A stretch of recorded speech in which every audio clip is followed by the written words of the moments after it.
জার্নিটা আরও অ্যাডভেঞ্চারাস আর আরও এনজয়ফুল হতে চলেছে গাইস।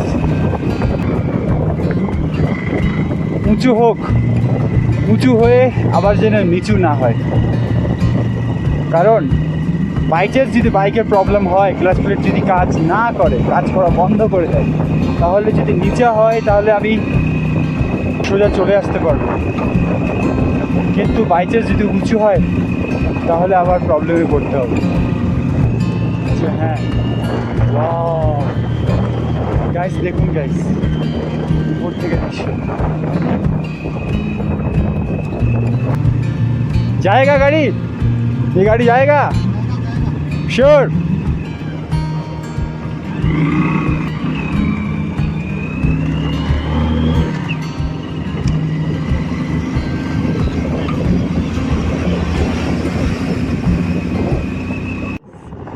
গাইস বাইক রাইড করলে এটাই আপনি সুবিধা গাইস, যে ভিউগুলো আর পাঁচজন দেখতে পাবে না, যে ভিউজগুলো আর পাঁচজন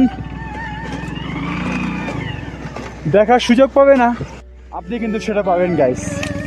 দেখতেই পাচ্ছেন এই যে ভিউজটা, oh my god, it's really amazing.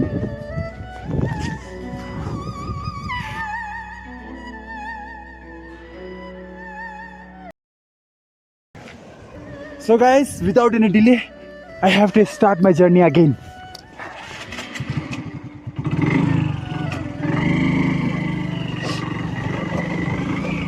थोड़ा रुक के ही सही आगे बढ़ते हैं, थोड़ा रुक के ही सही आगे बढ़ते हैं, मंजिलें दूर है लेकिन उसको वो खुद ब खुद नज़दीक हो जाएगी, बस कोशिश तो करते हैं।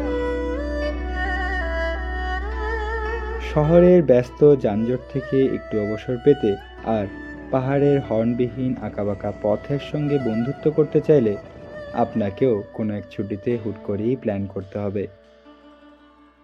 শহরাঞ্চলের ট্রাফিক রুলস অমান্য করা যেখানে সচরাচর, এই সিল্ক রুটে তার পুরোটাই ব্যতিক্রম। সবাই যে যার নিজের সাইড দিয়েই নিজের গন্তব্যের দিকে এগিয়ে চলেছে। তুষারে পাহাড়ে শান্ত নিরিবিলি একটি প্রাকৃতিক পরিবেশ আমার চক্ষুদ্বয়কে বারবার টেনে রাখার চেষ্টা করছে, আর সেই জন্যেই গাড়ি থামিয়ে একটু একটু হোল্ড করে আবার নতুন করে যাত্রা শুরু করছি, এর থেকেও ভালো গন্তব্যের আশায়। আমার গন্তব্যের স্থল নাথুলা পাস। গাইস, আপনাদেরকে অবশ্যই আসতেই হবে গাইস, বাট ততদিনের জন্য বা ততক্ষণের জন্য দেখতে থাকুন এবং এনজয় করতে থাকুন আমার সাথে। গাইস, ওই যে দূরে দেখা যাচ্ছে যে জায়গাগুলো, ওগুলো পুরোটাই কিন্তু আর্মিদের ক্যাম্প।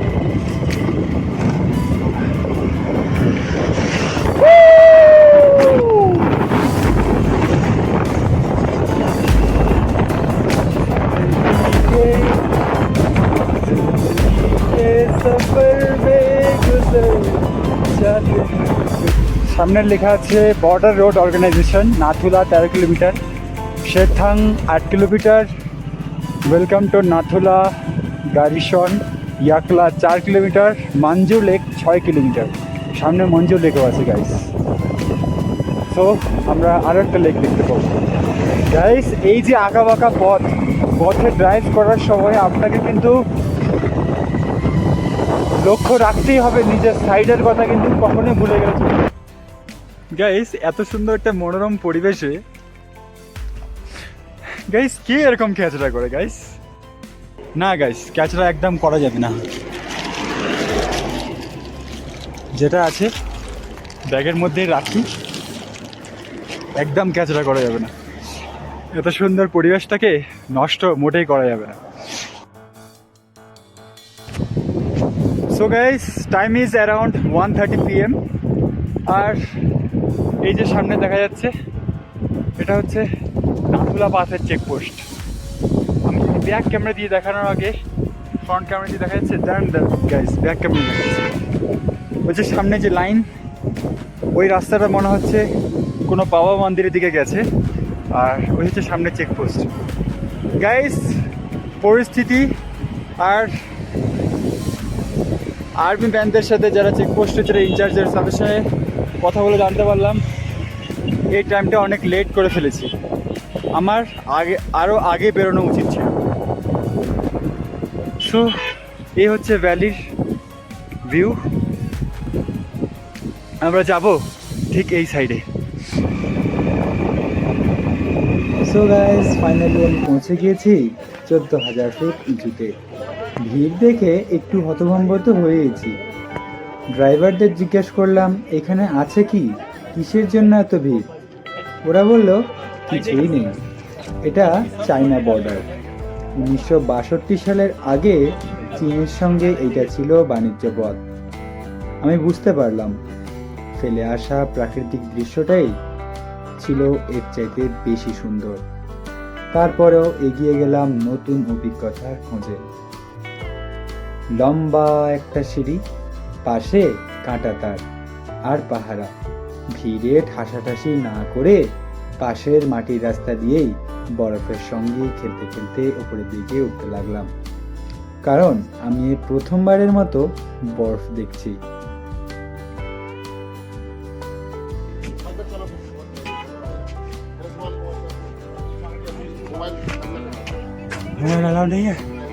ওকে,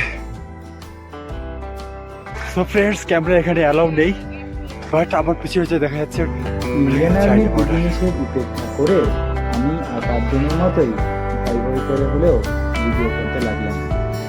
এক্সাইটেড ছিলাম, কারণ জীবনে প্রথমবার চীনা সমুদ্রে খুব কাছ থেকে দেখছি। সঙ্গে ওই পারের সৌন্দর্য তো আছে।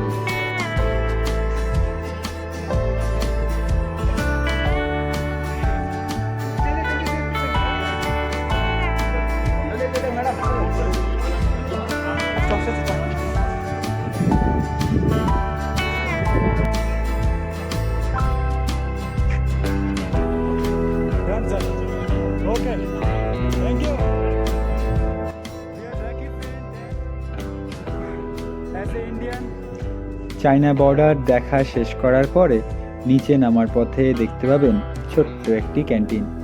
পেতে পারেন ওইখানে মোমোস, ডিম সেদ্ধ আর ম্যাগির মতো টুকটাক কিছু খাবার।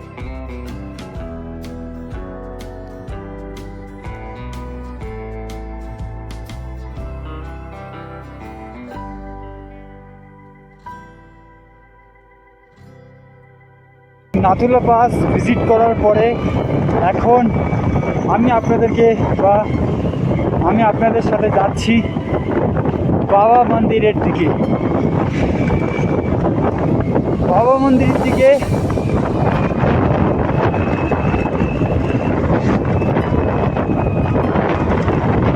গাইস, আমি বেশি দূরে যাবো না, আমি শুধু বাবা মন্দির অব্দি যাবো।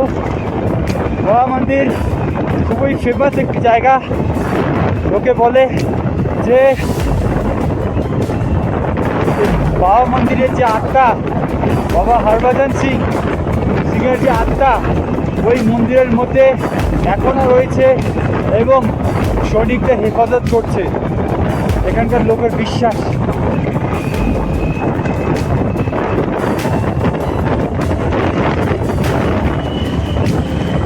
গতি এবার একটু বেড়ে গেছে গাছ, কারণ যেতে হবে অনেকটা পর, বাট অতটাও না।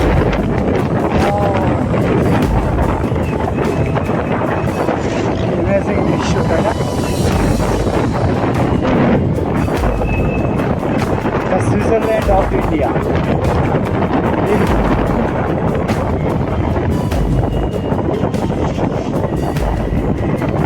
বাট এই রাস্তাটা যে আমি এত নিচে নামছি, এটা উঠবে তো, আবার এটা উঠতেও হবে, মাইন্ড ইট। সো আমি কিন্তু ভুল করছি, মনে হয় আমি ভুল করছি। না উঠলে আমাকে রাত্রে এখানেই থেকে যেতে হবে, নাহলে বাইক টাইক সব ফেলে রেখে আমাকে হেঁটে হেঁটে শেয়ারে বাড়ি যেতে হবে, বাড়ি ফিরতে হবে। I think I shouldn't go there. No.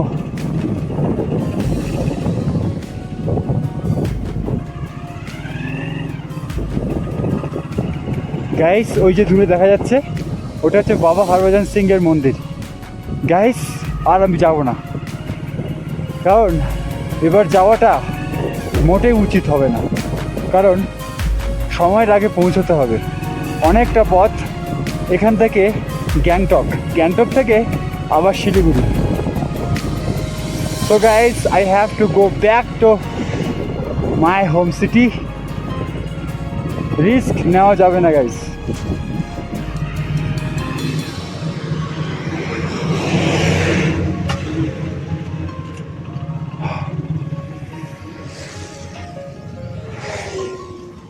যখন এসেছি এই পর্যন্ত তাহলে 2 মিনিট তো রিস্ক নেওয়াই যায়। আমি এই উপরের দিকে উঠতে চাই।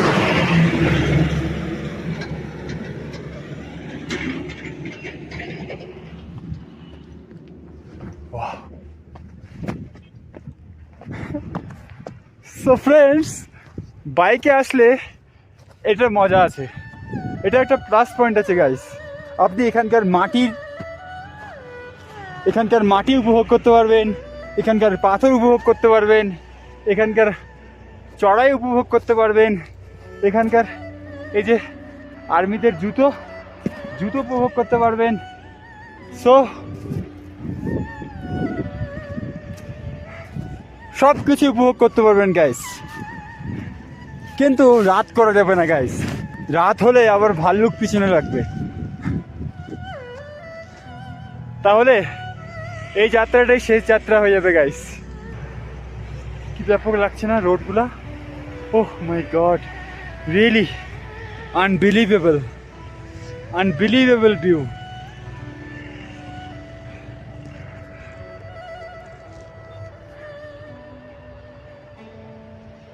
ওদিকে সূর্য, প্রায় সূর্যাস্তের সময় হয়ে এসেছে। No, without any delay I have to go back to my home. So guys, so friends, এই ব্লগটা এই পর্যন্ত শেষ করতে হচ্ছে।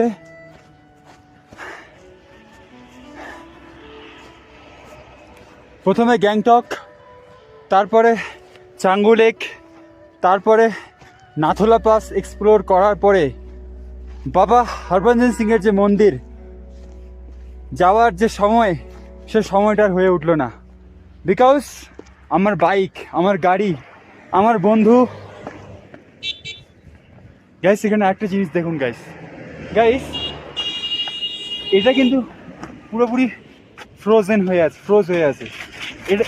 এটা টাইট নিচের দিকে। Wait guys, back camera. Guys এটা কিন্তু টাইট হয়ে আছে, এগুলো ধীরে ধীরে কিন্তু পানি হয়ে যাবে, মানে জল হয়ে যাবে। আর এটা তো খুব হালকা না গাইস, বেশিক্ষণ হাতে নিয়ে রাখা যাবে না।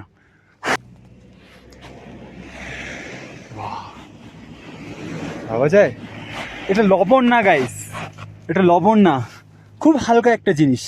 দেখি তো এটা উপরে রেখে কি হয়।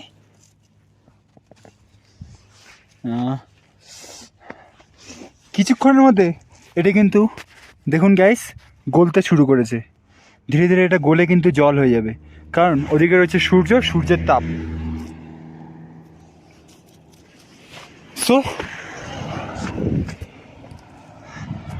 সো গাইস এই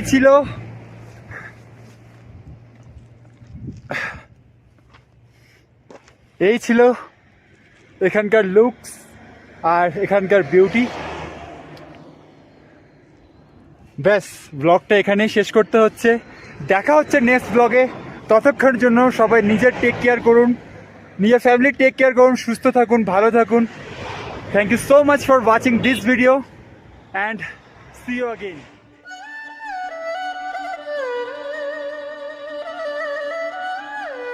যাবার সময় যত সুন্দর পরিবেশ ছিল, ফেরার সময় তার থেকেও বেশি সুন্দর লাগছিল সানসেটের আগের অবস্থার পরিবেশগুলো। এইবারে আর নিজেকে সামনে রাখতে পারছিলাম না, একটু পরপরই গাড়িটিকে থামিয়ে ক্যামেরাবন্দি করার চেষ্টা করছিলাম সুন্দর ছবিগুলো।